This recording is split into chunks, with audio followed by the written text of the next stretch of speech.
तो आज का जो टॉपिक है ये है प्रोटीन संश्लेषण। प्रोटीन संश्लेषण का मतलब है कि कोशिका के अंदर प्रोटीन का निर्माण। और क्योंकि हम जानते हैं कि कोशिकाएं दो प्रकार की होती हैं, प्रोकैरियोटिक और यूकैरियोटिक, तो यहाँ पर प्रोटीन संश्लेषण की जो प्रक्रिया है वो भी दो तरीके से होगी, उसमें कुछ भिन्नताएं होंगी और उसी भिन्नता को हमें यहाँ समझना है। प्रोटीन संश्लेषण का पहला चरण कहलाता है अनुलेखन, जिसको हम लिप्यंतरण भी कहते हैं और इसको इंग्लिश में कहा जाता है ट्रांसक्रिप्शन। जबकि दूसरा चरण जो हो जाएगा वो होगा अनुवादन या भाषांतरण, जिसे इंग्लिश में कहेंगे ट्रांसलेशन। तो तुम केवल अभी दो नाम याद कर लो, अनुलेखन और अनुवादन। क्या नाम बताया हमने? अनुलेखन और अनुवादन। सबसे पहले अनुलेखन को समझते हैं बिल्कुल सरल शब्दों में।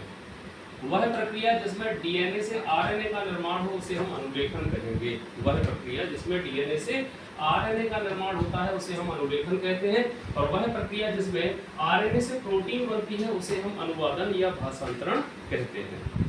अनुलेखन में डीएनए से आरएनए बनेगा। हमने यहाँ देखा ये डीएनए दिखाई दे रहा है, यहाँ पर भी डीएनए दिखाई दे रहा है। ये है प्रोकैरियोटिक कोशिका का डीएनए और ये है यूकैरियोटिक कोशिका का डीएनए। इन दोनों ही चित्रों में हमने देखा सबसे आखिरी में क्या बना? एमआरएनए। क्या बना? एमआरएनए का निर्माण हुआ, और यहाँ पर भी एमआरएनए ही आखिरी में बना, ये बन गया मैच्योर एमआरएनए। तो इस पूरी प्रोसेस को हम बहुत अच्छी तरह से समझेंगे एक पॉइंट। सबसे पहले तो समझते हैं कि प्रोकैरियोटिक कोशिकाओं में केंद्रक का अभाव होता है। हमने पढ़ा भी होगा पिछली कक्षाओं में। प्रोकैरियोटिक कोशिकाएं किनको कहते हैं? जिसमें केंद्रक कला नहीं पाई जाती है। और यूकैरियोटिक कोशिकाएं उन्हें कहते हैं जिनमें केंद्रक कला पाई जाती है, यानी पूर्ण विकसित केंद्रक पाया जाता है। अब केंद्रक नहीं होगा तो उसका डीएनए कोशिका द्रव्य में ही पड़ा होगा। कहाँ पड़ा हुआ? कोशिका द्रव्य में ये पड़ा हुआ है। जबकि जिन कोशिकाओं में केंद्रक होगा तो उसका डीएनए केंद्रक के अंदर बंद रहता है, यहाँ खुले में पड़ा हुआ है कोशिका द्रव्य में। अगर यहाँ पर अनुलेखन होगा तो डीएनए से जो आरएनए बनेगा वो कोशिका द्रव्य में ही बनेगा, जबकि यहाँ पर डीएनए से जो एमआरएनए बनेगा वो केंद्रक के अंदर बनेगा। इस पूरी प्रोसेस का हीरो हमने नाम दिया है, वो है RNA polymerase enzyme. RNA polymerase enzyme इस पूरी प्रक्रिया का हीरो कहा जाता है, क्योंकि इसके बिना ये क्रिया संभव नहीं है, और यही वो एंजाइम है जो आखिरी तक इस क्रिया का संचालन करेगा। ये बड़ा सा एक एंजाइम का अणु है जो हाइड्रोजन बंधों को तोड़ने का कार्य करता है। इसको हाइड्रोजन बंधों को तोड़ने का कार्य करेगा। सबसे पहले हम समझते हैं डीएनए की संरचना। डीएनए क्योंकि काफी बड़ा और लंबा सूत्र है, कोशिका में एक बार में पूरा डीएनए अगर देखा जाए तो खोला नहीं जा सकता, अकुंडलित नहीं किया जा सकता। ये टुकड़ों में उसका कुंडलन होता है। प्रोकैरियोटिक डीएनए जो होगा, ये प्रोकैरियोटिक डीएनए हमेशा वृत्ताकार होता है, जबकि यूकैरियोटिक डीएनए कैसा है? रेखाकार दिखाई दे रहा है यहाँ पे। इस डीएनए में हमने एक विशेष भाग को सिलेक्ट किया जिसमें प्रोटीन संश्लेषण की सूचना संचित है या निहित है। उस प्रोटीन संश्लेषण वाले भाग में, सूचना वाले भाग में जो जीन है उस पूरे जीन का नाम है स्ट्रक्चरल जीन, संरचनात्मक जीन। इस पूरे क्षेत्र में डीएनए तो बहुत लंबा होगा, लेकिन इतने भाग में जो जीन है उसका नाम हमने रखा स्ट्रक्चरल जीन, संरचनात्मक जीन। इस संरचनात्मक जीन का जो आगे वाला सिरा होता है उसको हम प्रमोटर कहते हैं, और जो पीछे वाला सिरा होता है उसको टर्मिनेटर कहा जाता है। आगे वाला हिस्सा प्रमोटर, पीछे वाला हिस्सा टर्मिनेटर। और ये पूरा एक जीन है जिसका नाम है स्ट्रक्चरल जीन, संरचनात्मक जीन। इसी में पूरी प्रोटीन संश्लेषण की सूचना कोड वर्ड के रूप में सेव है। अब क्या होगा? अब इसके दोनों सूत्रों को हमने अलग अलग चित्र बना के समझाया। इसके अंदर जो समाचार लगे रहते हैं, जो सूचना लगी रहती है, जैसे यहाँ जी है तो जी के सामने क्या जुड़ा हुआ है? C. Guanine, cytosine, adenine, thymine. इसी क्रम में एक दूसरे के अनुपूरक ये समाचार आपस में हाइड्रोजन बंधों की सहायता से परस्पर जुड़े रहते हैं। डीएनए का एक सूत्र जो जिसकी दिशा 5' से 3' है, जिसको हम 5' से 3' भी कह सकते हैं, जबकि दूसरे सूत्र का जो दिशा होगी वो 3' से 5' होगी। अब इनमें से एक सूत्र, सबसे पहले तो हमने अभी आप बताया कि आरएनए पॉलीमरेज एंजाइम जो होता है यही पूरी प्रक्रिया को चलाता है, इसके बिना ये प्रक्रिया अधूरी है। तो आरएनए पॉलीमरेज एंजाइम का अणु ये डीएनए के जीन के एक हिस्से से जुड़ जाएगा। शुरुआत इसने कर दी है और ये जुड़ चुका है, डीएनए के साथ जुड़ गया ये। जैसे ये डीएनए से जुड़ता है, ये एटीपी की ऊर्जा की मदद से हाइड्रोजन बंधों को तोड़ना शुरू कर देगा, लेकिन ये कार्य अकेले नहीं करेगा। इसको एक्टिवेट करने के लिए, इस आरएनए पॉलीमरेज एंजाइम को एक्टिवेट करने के लिए यहाँ पर एक छोटा सा फैक्टर जुड़ता है जिसको कहते हैं सिग्मा फैक्टर। सिग्मा फैक्टर इसका नाम है। ये जैसे हमने जनरेटर देखा है, तो जनरेटर को चलाने के लिए तुमने देखा होगा कि हैंडल लगाया जाता है और हैंडल को फिर लगा के घुमाते हैं तेजी से, और उसके बाद हैंडल को निकाल भी लेते हैं। यानी हैंडल का केवल उतना काम था उसको स्टार्ट करना, जनरेटर को स्टार्ट करना, उसके बाद हैंडल को लोग हटा लेते हैं। तो हैंडल अगर ना हो, क्या जनरेटर को स्टार्ट किया जा सकता है? नहीं किया जा सकता है। तो जैसे ही सिग्मा फैक्टर इसमें जुड़ेगा तो ये हैंडल का काम करेगा, अर्थात इसको एक्टिवेट कर देगा आरएनए पॉलीमरेज एंजाइम को, और ये आरएनए पॉलीमरेज एंजाइम हाइड्रोजन बंधों को तोड़ देगा। जब हाइड्रोजन बंध इतने हिस्से के हाइड्रोजन बंध टूट जाएंगे तो यहाँ हो जाएगा डीएनए अणु का द्रवण।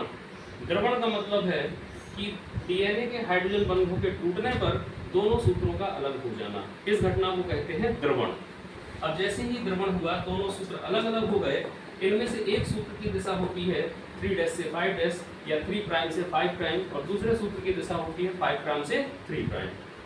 यहाँ पर जिस सूत्र की दिशा 3' से 5' होगी, क्या होगी? 3' से 5' होगी, अर्थात ये जो डीएनए का सूत्र है नीचे का, ये 3' से 5' जिसकी दिशा है, उस सूत्र को कहते हैं टेम्पलेट स्ट्रैंड, अर्थात सांचा सूत्र। क्या कहते हैं?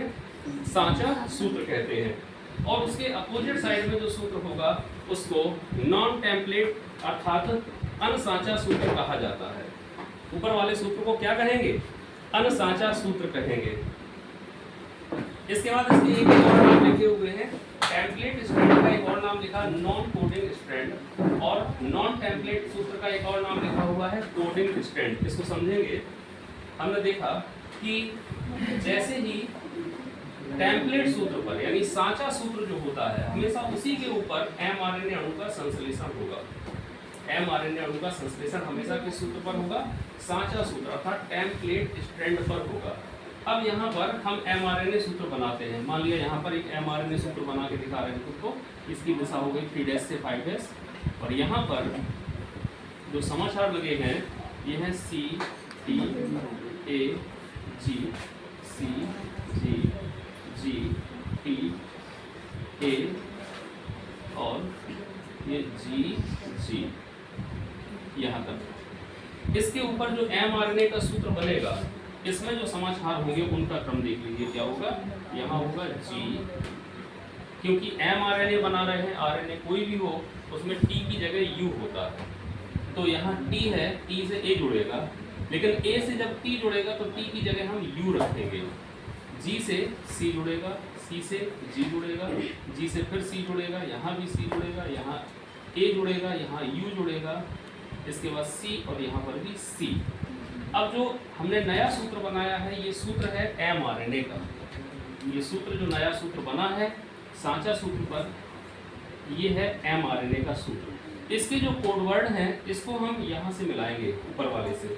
यहाँ लिखा है G, यहाँ भी G लिखा है, यहाँ A लिखा, यहाँ भी A लिखा है, यहाँ T, क्योंकि हम एमआरएनए पढ़ रहे हैं तो ये U आ गया उसकी जगह पे। फिर इसके बाद C है, यहाँ भी C है। कुल मिला के जो एमआरएनए का सूत्र है उसके कोड वर्ड ठीक वैसे ही हैं जैसे कि नॉन टेम्पलेट सूत्र के हैं। इसीलिए नॉन टेम्पलेट सूत्र को हम कोडिंग स्ट्रैंड भी कह सकते हैं, कोडिंग सूत्र भी कह सकते हैं, क्योंकि सेम इसी की तरह कोड वर्ड एमआरएनए में पहुंचते हैं। लेकिन इसका निर्माण कहाँ होता है? सांचा सूत्र पर, टेम्पलेट सूत्र पर, टेम्पलेट स्ट्रैंड पर होता है। तो टेम्पलेट की तरह तो इसके कोड वर्ड है नहीं, इसीलिए टेम्पलेट स्ट्रैंड को हम नॉन कोडिंग स्ट्रैंड के नाम से भी जानते हैं। कभी कंफ्यूज ना हो जाना। टेम्पलेट माने सांचा सूत्र, और सांचा सूत्र की दिशा क्या होती है? 3' से 5'। उसी डीएनए का वह सूत्र जिसकी दिशा 3' से 5' है, केवल उसी सूत्र के ऊपर एमआरएनए अणु का संश्लेषण होता है। उसके अपोजिट साइड में जो होगा उसे हम नॉन टेम्पलेट सूत्र कहेंगे, लेकिन उसका एक और नाम होगा कोडिंग स्ट्रैंड, कोडिंग सूत्र, जिसके कोड वर्ड एमआरएनए की तरह हूबहू होते हैं। अब ये जो आरएनए पॉलीमरेज एंजाइम का जो अणु है ये स्टार्ट हो चुका है, सिग्मा फैक्टर की सहायता से ये एक्टिव हो चुका है। अब ये हाइड्रोजन बंधों को तोड़ते हुए आगे की ओर खिसकता जाएगा। जैसे जैसे ये आगे खिसकेगा एमआरएनए की चेन की लंबाई बढ़ती जाएगी। ये देखो एमआरएनए चेन की जो लंबाई है ये बढ़ती जा रही है, अंत में ये अंतिम सिरे पर पहुंच जाता है। जब ये आखिरी सिरे पर पहुंचता है और उसको बंद करना हो तो तुमने देखा होगा जनरेटर में एक बटन लगी रहती है जिसको दबाने से जनरेटर बंद हो जाता है। ठीक उसी प्रकार ये बटन का काम करने के लिए यहाँ एक फैक्टर फिर से आ गया, रो फैक्टर। शुरुआत करी थी सिग्मा फैक्टर ने और अंत करेगा रो फैक्टर।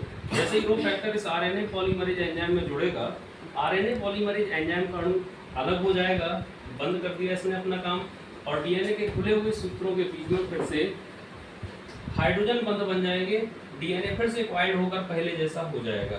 डीएनए ज्यों का त्यों हो जाता है पहले की तरह, जबकि एमआरएनए अणु यहाँ से अलग होकर कोशिका क्रम में पहुंच जाता है।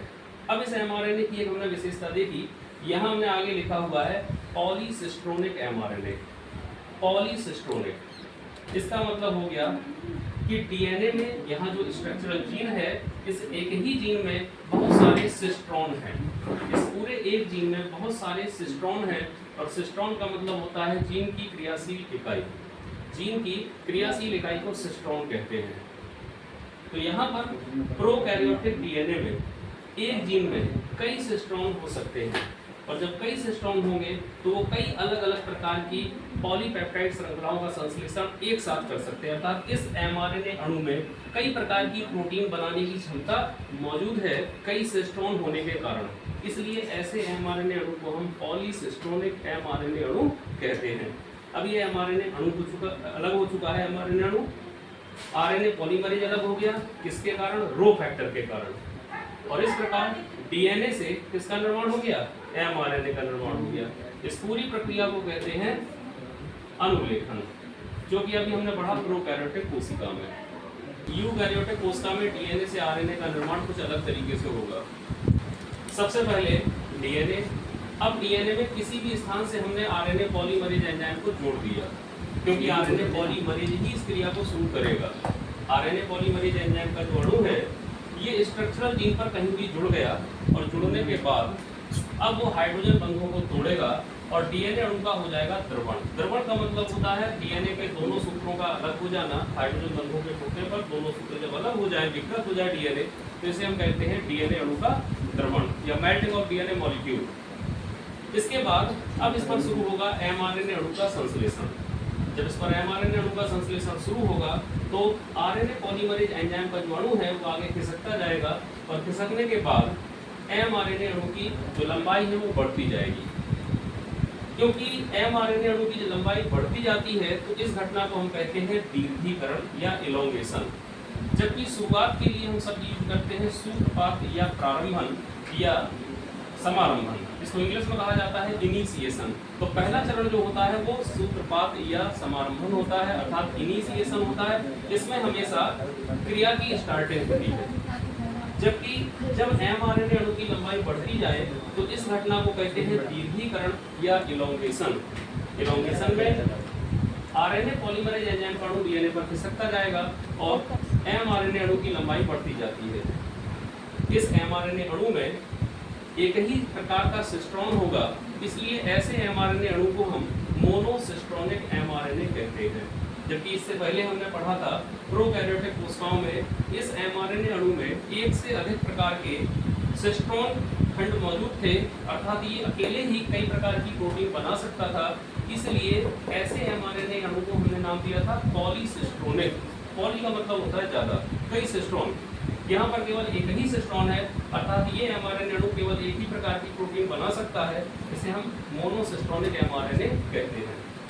अब एमआरएनए अणु अंत में अलग हो जाएगा। हमने इस पूरे चित्र में देखा कि कहीं भी हमको सिग्मा फैक्टर या जो रो फैक्टर था उसकी आवश्यकता नहीं पड़ी। तो एक तो अंतर यही हो गया कि प्रोकैरियोटिक कोशिकाओं में शुरुआत करने के लिए सिग्मा फैक्टर और समाप्त करने के लिए रो फैक्टर की आवश्यकता होती है, लेकिन यूकैरियोटिक कोशिकाओं में ना तो शुरुआत में और ना ही अंत में किसी भी प्रकार के फैक्टर की आवश्यकता होती है। इसके बाद जैसे ही समापन होगा तो अंतिम घटना जो है समापन अर्थात टर्मिनेशन। इस प्रक्रिया में आरएनए पॉलीमरेज एंजाइम का जो अणु है वो डीएनए से अलग हो जाएगा और एमआरएनए सूत्र भी अलग हो जाएगा। यहाँ पर जो एमआरएनए हमको दिखाई दे रहा है ये कुछ अलग प्रकार का एमआरएनए है। ये एमआरएनए हमको इसमें दो खंड दिखाई दे रहे हैं। कुछ खंडों को हमने रेड कलर से भी दिखाया है अलग दर्शाने के लिए। ये जो ब्लैक कलर के खंड हैं इनको एक्सॉन कहते हैं और रेड खंडों को कहा जाता है इंट्रॉन। ये एक्सॉन इंट्रॉन बारी बारी से लगे रहते हैं। एक्सॉन कोडिंग खंड है जिसमें प्रोटीन संश्लेषण की सूचना होती है, जबकि जो इंट्रॉन होते हैं उनमें किसी भी प्रकार की सूचना नहीं होती है, अर्थात वो नॉन कोडिंग खंड है। एक लाइन लिखते हैं जैसे हमने लिखा, राम घर जाता है। अब राम, यहाँ पर हमने इतनी जगह पर देखा कि कुछ कोडवर्ड लिखे हुए हैं, लेकिन इसके बाद दूसरा जो कोडवर्ड है घर, इन दोनों के बीच में खाली जगह है। इस खाली जगह का कोई अर्थ नहीं है। इस खाली जगह का कोई अर्थ नहीं है तो हम सीधा सीधा समझ लें। इसी तरह से डीएनए पर भी कुछ कोडिंग खंड हैं, फिर नॉन कोडिंग खंड हैं, फिर कोडिंग खंड हैं, फिर नॉन कोडिंग खंड हैं। जो कोडिंग खंड होते हैं उनको एक्सॉन कहा जाता है, जो नॉन कोडिंग खंड होते हैं उनको इंट्रॉन कहा जाता है। इंट्रॉन का कोई मतलब नहीं है क्योंकि उसमें किसी भी प्रकार की कोई सूचना नहीं होती है। अब क्या किया जाएगा कि इन खंडों को, जो एमआरएनए बना है, एमआरएनए में जो बेकार के खंड है जिसमें कोई सूचना नहीं है, इंट्रॉन है, उनको अलग करना है। तो अभी जो एमआरएनए बना है उस एमआरएनए को हम इमैच्योर एमआरएनए कह सकते हैं। अभी ये पूरी तरह से परिपक्व एमआरएनए या मैच्योर एमआरएनए नहीं है, इसको हम प्राइमरी एमआरएनए के नाम से भी जानते हैं। लेकिन यहाँ हमने देखा था इस प्रकार का हमने कोई भी सेगमेंट नहीं बनाया था एक्सॉन इंट्रॉन का। यहाँ पर जो एमआरएनए बनेगा उसमें सभी खंड कोडिंग होते हैं। सभी खंड कैसे हैं? कोडिंग है, कोई भी खंड नॉन कोडिंग नहीं होगा। किंतु यहाँ यूकैरियोटिक कोशिकाओं में जितना भी एमआरएनए बनेगा तो वो कोडिंग नॉन कोडिंग खंडों से मिलकर बनेगा, और जो कोडिंग खंड है वो तो ठीक है, लेकिन नॉन कोडिंग खंडों को अर्थात इंट्रॉन्स को हमें हटाना है।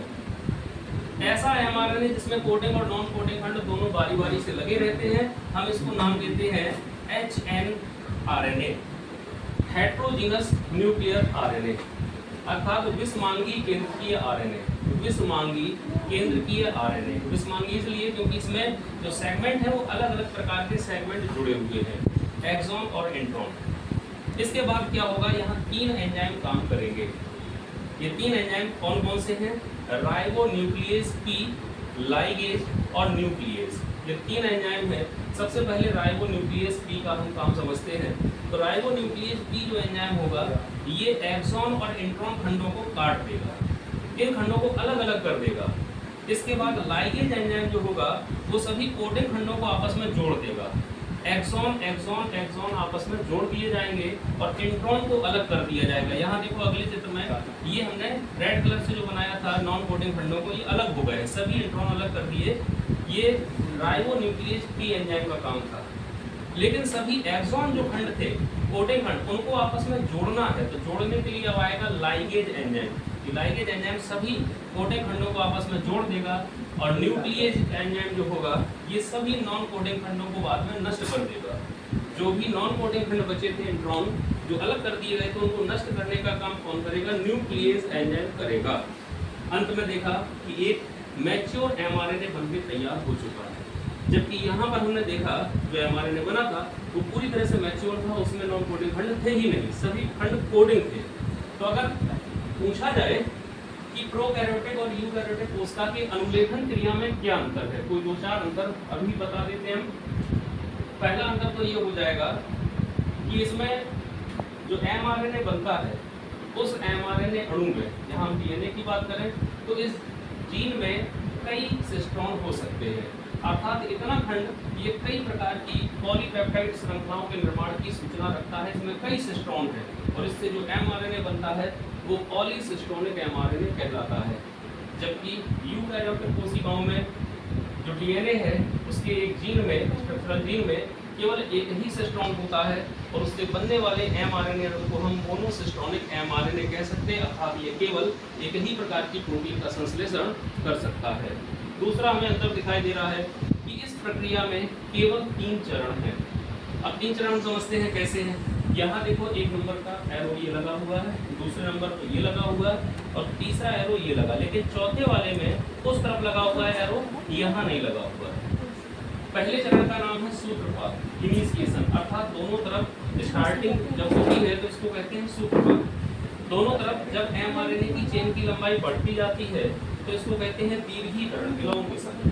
दोनों तरफ जब एमआरएनए अलग हो जाता है, डीएनए से एमआरएनए बनने की प्रक्रिया बंद हो जाती है तो इसको कहते हैं समापन अर्थात टर्मिनेशन। लेकिन यूकैरियोटिक कोशिकाओं में अंत में एक चरण और आता है जिसको कहते हैं रूपांतरण। रूपांतरण में मॉडिफिकेशन, रूपांतरण को इंग्लिश में कहेंगे मॉडिफिकेशन। इसका मतलब हो गया कि अभी mRNA जो बना है ये कंप्लीट mRNA नहीं है, ये प्राइमरी mRNA है। अब इसका होता है प्रोसेसिंग। प्रोसेसिंग का मतलब संसाधन। प्रोसेसिंग की प्रक्रिया में क्या क्या बताया कि कोडिंग खंड एक्सॉन, नॉन कोडिंग खंड इंट्रॉन।